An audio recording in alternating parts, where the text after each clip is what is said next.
right, welcome to the locker room and plenty to discuss. Today we're going to be looking at is Ronaldo the best ever? That's one of our big talking points. Besides that, who's worse, Milan or Liverpool? Both going through a terrible phase at the moment. And thirdly, Napoli and Inter, are they Scudetto contenders? There they are on the left-hand side. You can see it all there. Those are discussion points. And I'm filling in for Kay Murray. She's away at the FIFA The Best Awards. She's there with all the superstars having a wonderful time. But she will be back on Friday. Meanwhile, I have my own superstars here, do I not? Ray, Thomas, Matteo, Man United and Huddersfield. No, we're not. No, Man United and Huddersfield. David Wagner was voting. He said, we want to put David Wagner top of the table. Here's the thing. Ray's 100% right. We're not talking about that. We're going to start with the FIFA awards. Now, here's the thing. Today, Cristiano Ronaldo won the Best Player award. We're going to go through the team in a moment. The question is it bad for football to have the same two players winning every single year? Good or bad? Phil, let's start with you. Well, in my mind, it's expected, especially the way that they do this. You have to remember, there are now two awards again. Ballon d'Or split apart. FIFA now has its best, used to be Player of the Year. Ballon d'Or was the journalists. And I'm not saying that journalists have more integrity, but they're looking and trying to be critical. With the FIFA best, it's coaches, players, and a lot of times they're not watching the Turkish league. They're not watching what else is going on elsewhere. So who's getting the headlines? I'll mark him down. Is that good or bad? In my mind, there are so many times I would have loved to have seen Xavi get his due reward. Iniesta is another one. If you're anything less than a goal-scoring forward, forget it. Phil, you don't exist.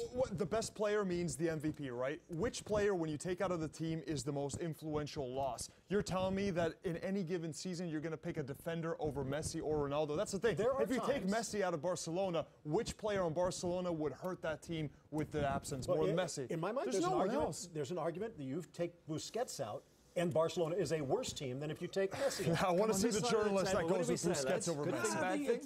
You know, I mean, we're happy to have two sons in the universe. Absolutely. We really are. Yeah. You know, the kids that are growing up are seeing these two spectacular footballers.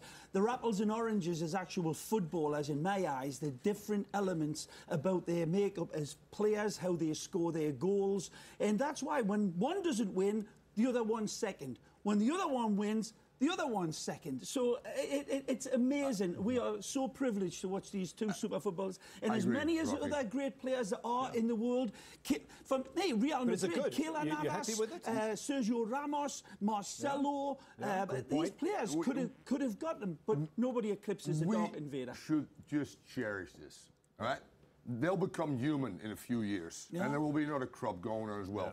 I love dynasties, absolutely. I hope in 50 years they'll look back at this era that people know just talk about Messi and Ronaldo, because there were some other brilliant players, by the way, that played in the last 5 or 6 or 7 years. You're basically happy with the awards? Well, how would you define it, though? I mean, again, they call it the best, which removes part of the argument that you'll have in some of the American sports where you talk most valuable player. Is it the guy that hits 65 home runs, or is it the guy that just gets on base every game to be out there on the bases when the guy hits the home run? So we don't know what baseball is. Sorry. I don't know what he just said. Here's the top 11. The team. Let's have a look at Let's have a look at this. Let's have a look at this. If you think you agree with every single player that's on that team.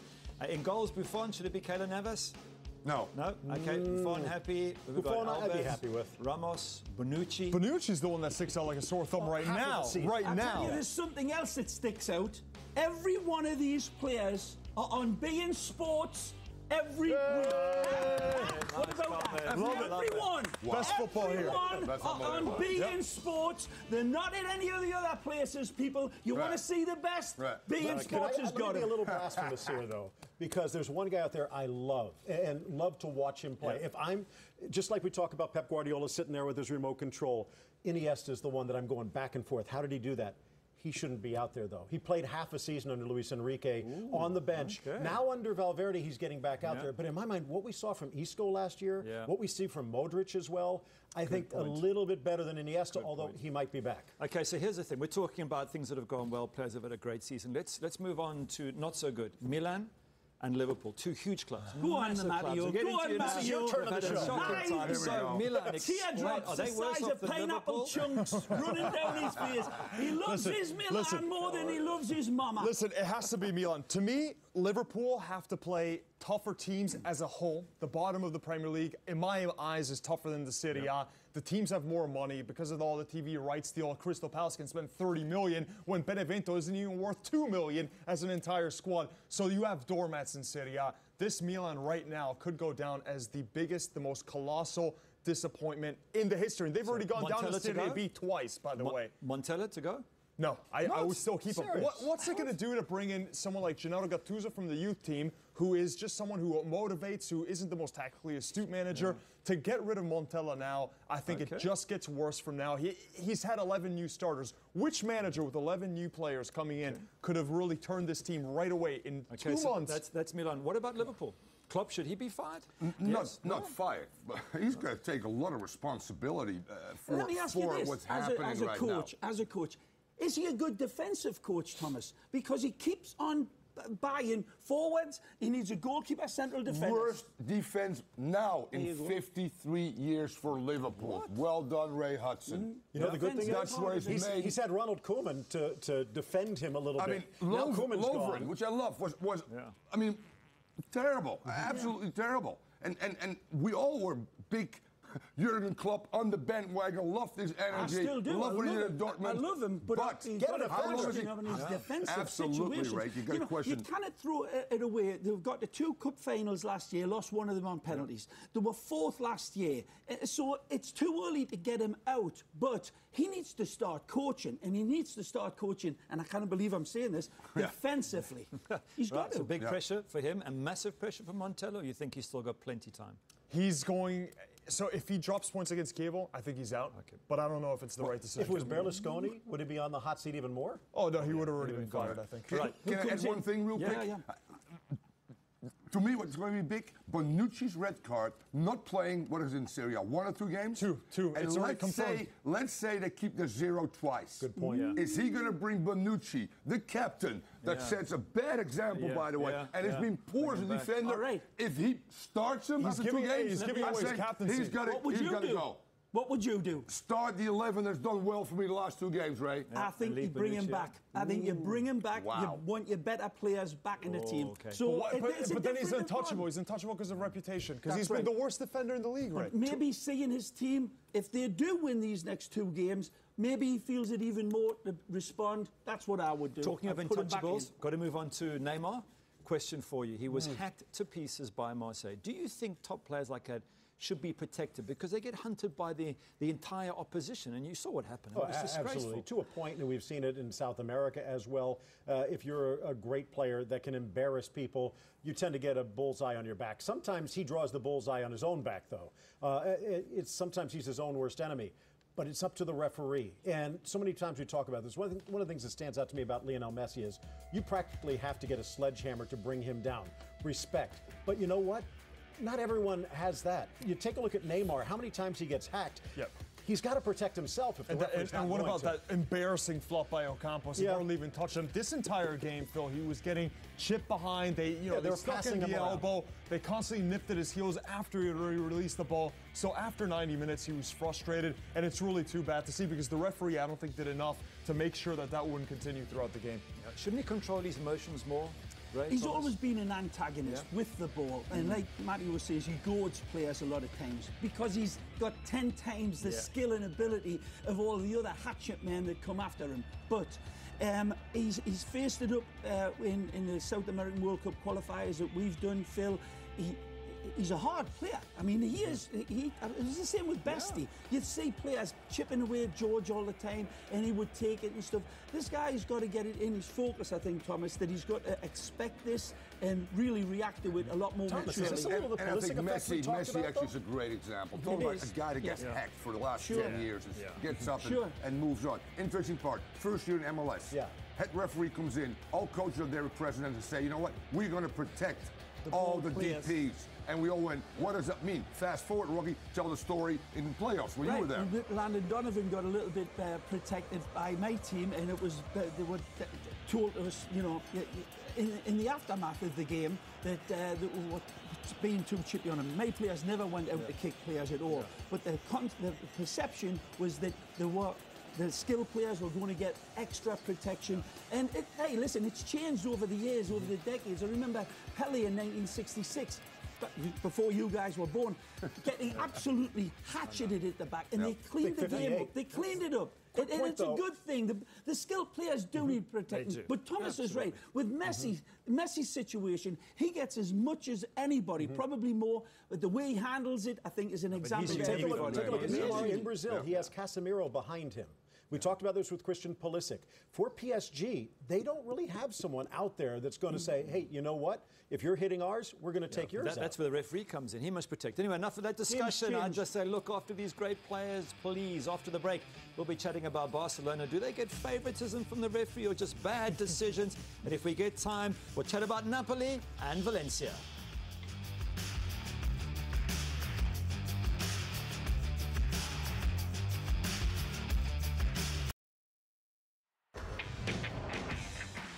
Welcome back. Here's some What I Love. This is Pele, now 77 years of age. What a legend. Ray? There? He's 77? You're the oldest of us. Oh. What was he like? Yeah, I played against Pele many times, and he is very arguably the greatest player ever played, but he's still an absolute wonderful player. I mean, beyond world class, yeah. Okay, here's something you're going to love. This is a penalty shootout in Asia. It's a knockout phase. Comes up, hits the crossbar, keeper gets up to celebrate, runs to join his mates. Watch the ball. Oh, no. Watch the ball. No. Watch the ball. No. Follow the bouncing ball, baby. That's hysterical. That was in Australia. Like, you remember those boomerangs? And you come back again? Unbelievable. Talking about that 77. Wasn't a made-up video. That Pele, 77. He played in 77, Giant Stadium, 60,000 people against Pele. I mean, great times. The best of the best, for sure. You always look back at your career and think of the moment you played against the greatest as the special. But one of the quick story about Pele, played against the Cosmos in New York this day. Pele had a bad game. Absolute nightmare. His control was off. The word was he'd been seeing a lady the night before, had a couple of drinks.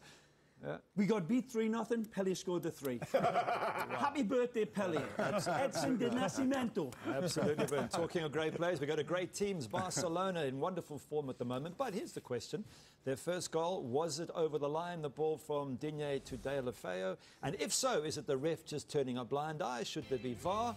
Guys, jump in with your opinions. What do you reckon? It was clearly out of decision bounds. Completely, and there's no discussing this. This is out of bounds. And I tell you what, if Digne is a sport, he should have stopped it and said, "Hey, ref, you know, Would you have stopped it, Ray? Yeah, of course I would. Nate, don't kick that one in. It went out. It didn't even look that close. The freeze frame of it. But then what about VAR? Would VAR not sort this out? You know, it's a tough decision, Thomas, because the referee's assistant on that far side's got to look through. And he's looking through two goalposts, the nets. In my mind, maybe the Platini plan that they use in Serie A with the extra official behind the goal. It's got to help. Listen, can I tell you, when you get used to VAR, though, we've covered a lot of Serie A that has it, and when. Okay, but you get used to it, and all other football without VAR, you feel like all these things now, it really starts to bother you as well. The one thing I will say against VAR, though, every time a goal goes in, when you're celebrating, you kind of hesitate and think, you know, am I maybe a bit too premature to celebrate? The emotion. It does, and that's what I absolutely hate about the VAR, but still, this should have been spotted. And we see it all the time against the big teams, let's be honest. I don't know. Am I correct? In April, I think they decided that 18-19 in La Liga, they will have VAR, and Bundesliga, and the EPL as well. So, I mean, it's a dawn of new technology. It's going to happen, and these are situations, I think, where it's very clear. It's only $4 million, by the way. It's not that much money. It could all be resolved if the stupid blind referees had an exercise machine for their eyes. Nautilus, I keep telling them every time there's a discussion about even with VAR, though, in the Italian league, every single weekend they make a mistake. Because the problem with VAR is you still have humans making the decisions. But it's far less mistakes. Far less mistakes. No, but it's mistakes that cost points. Yeah, but it's still a lot less than why there was the would be. VAR not called? There should have been a penalty. So even with VAR, it hasn't taken mistake out of the game. It's still very much there. Let me stay with you. Napoli, Inter, a draw. Yeah. Does that mean for you that Inter are real Scudetto challengers along with Napoli? First of all, the reason why this game was so hyped up for the Italian media is because for the first time in 6 years, the 1 and 2 at this stage in the season, there's no Juventus. So for anyone else that isn't a Juventus fan, this is a breath of life. Of course. This is a breath of fresh air. It's like seeing a league again with multiple teams that can challenge. So, Gary, with Inter, defensively, they're so sound, but Napoli played them off the park. If it wasn't for Handanovic, Napoli would have had 3 points. I'm not so sure. It's all right to say that because what I remember was Vecino and that clearance by Albiol as well. Yeah, but Handanovic again, this savior. Handanovic is one of the few goalkeepers. This Internazionale for me are authentic challengers. For me, they are. Yeah, so again, they weren't even there, and Juventus was the big winner. Go on, Thomas. Any thoughts on that? You know, getting zeros at Napoli. It's a good result. It's a good result, isn't Only it? 3 points they've lost on the year. That's an excellent result. Napoli kept Icardi And out. you know what I like is he stayed with that slanted 3-5-2. I think the wide players finally have become very good. I thought Candreva on the day was so-so. Inter had more crosses than any other team. And that showed us actually in the Milan San Siro clash when those balls came in and obviously Icardi. So listen, real quick. Yeah. Who finishes above the other? I'm saying Napoli goes over Napoli, at the end of the year. Win this. If they don't win this year, it's No, over I'm not saying win it, but who will finish above them? I say Juve, Inter, Napoli. I say Napoli, Juve, Inter for me. I'm with you, Mario. Inter. Absolutely. Okay. Absolutely. I think Juve wins, Napoli second. Inter still got some learning And to do. nobody's mentioned Lazio. Just saying. And nobody just mentioned Roma. And Roma as well. Roma's done? Let's go on to La Liga. No. You picked out a team at the start of the season who is now sitting second. You had some other picks that haven't worked out, but let's focus on this Let's one. forget about Arsenal, Valencia. Everton. What an incredible season so far for Valencia. And you know what? I don't think they've even hit their peak at this particular point. Are they going to finish second? I don't think so, because you just take a look at Real Madrid catching fire. Even though Atletico stumbled a little bit this past week, they're still undefeated, and they're going to start to click. But what Marcelino has done is let the dogs loose. I mean, he has the defense set up, and now they're going out and they're having some fun. Can we talk about this kid that I was absolutely banging his big drum on the roof here on the locker room last week? This is a purebred talent. This kid, Gonzalo Guedes. Guedes. That's how they pronounce it in Portugal, but we'll call him Guedes. Right. But this kid, Matteo, is a little jewel from Portugal. And what does he have in common with everyone else on the team? He would have done Benfica. They're all players all that were on the rejects. bargain bin. Neto, Murillo, Zaza, Kondogbia, Guedes all have that in common. They all started. They're all players that, for whatever reason, couldn't express their talent on the team that they were playing at before. Valencia can't spend as much as Real Madrid or Barcelona. But so this kid got bought for 30 million, man. You cannot put him in the Pogba category. He won five tournaments, 5 trophies when he was at Benfica. No, of course, highly rated in Portugal, but he wasn't playing at PSG. Zaza, highly rated when he was at Sassuolo, wasn't playing at West Ham. So they're all players that, for whatever reason, didn't hit their operatic high note at their predecessor. That's it. And That's let's go back to your team of Montella, okay? How many new players are in this team right now? What their new coach has done has been incredible. Top class. Yeah. And he's bought from the president down a culture in this club, fitness. This guy's a diet crazy guy. You're over 9-point body fat, which we all are, by the way, except Matteo. You will not start. Extra practice. Incredible what he's done. Will they break down at the end of the season, though? That's a big intense. They might. Listen, I was in Valencia last year, and the knives were out for this club, its owner, and when Marcelino's come in here, has been absolutely out of this world. This might be the toughest place to play. Aren't you going next month? Yeah. So Barcelona play against Valencia, and I tell you what, that Valencia team could be on the mark. This is an authentic challenge to La Liga and Real Madrid's crown. Love to see them win something. Talking of winners, we have the winners of our various jerseys for you. So for Barcelona, it is Nicole Mitchell of St. Charles's Parish in Los Angeles, Real Madrid jersey. Rodrigo Villa, San Diego, California. Louisiana, the Malaga by the way. jersey. Louisiana. Kiara Williams It's all the of same there. Cobb County. Los Angeles, Louisiana. Was it Louisiana? Sorry. Georgia. Louisiana.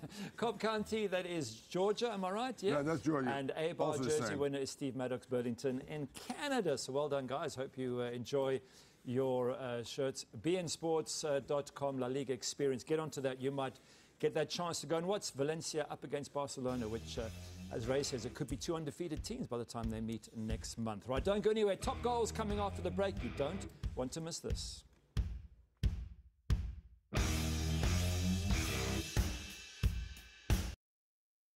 The Locker Room is presented by Ford. Go further.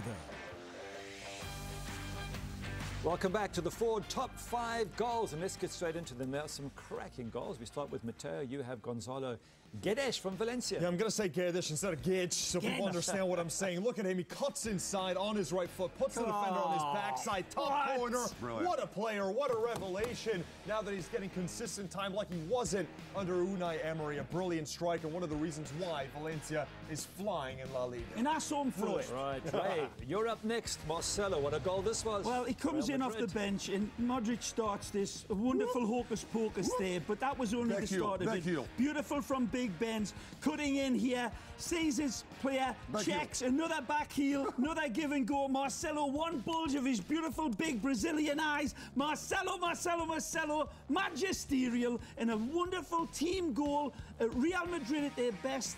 Wonderful subtleties of touch, a brilliant catapult finish. Phil, Faisal Fire from Getafe. Fajr, take a look here. Poor clearance. Again, it is Levante, but a shot like that has to be rewarded. I think that one just whipped in. Take a look. Does it hit? Well, regardless, Fajr doesn't mind. French-born midfielder. That one's off the outside of the boot. You're selling him short, Mateo. See, that was probably an intentional pass also off the post. Right, next up, Thomas, you've got Issa Diop from Toulouse. Yeah, Issa Diop, but look at Blin, my boy, Alexis Blin.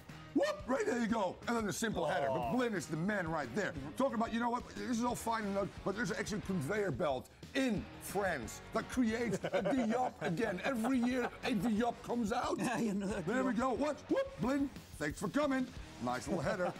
Right, so my choice here, Kolarov for Roma, the deciding goal, free kick, absolutely brilliant strike. Gets it over the wall, down, and does all of that with pace. Absolutely stunning. What a lovely striker of the ball this man is. Gives the keeper no chance whatsoever. Right, so these are the picks then. Goal of the weekend choices. We've all had our say. I want you to vote your favourite goal at beIN Sports USA. Gary lounging in the pool. Yeah, I know. They should get one with me with that. When you get home, you look again at the replay of your face on there, because I tell you what, that looks like you've been put together by Picasso.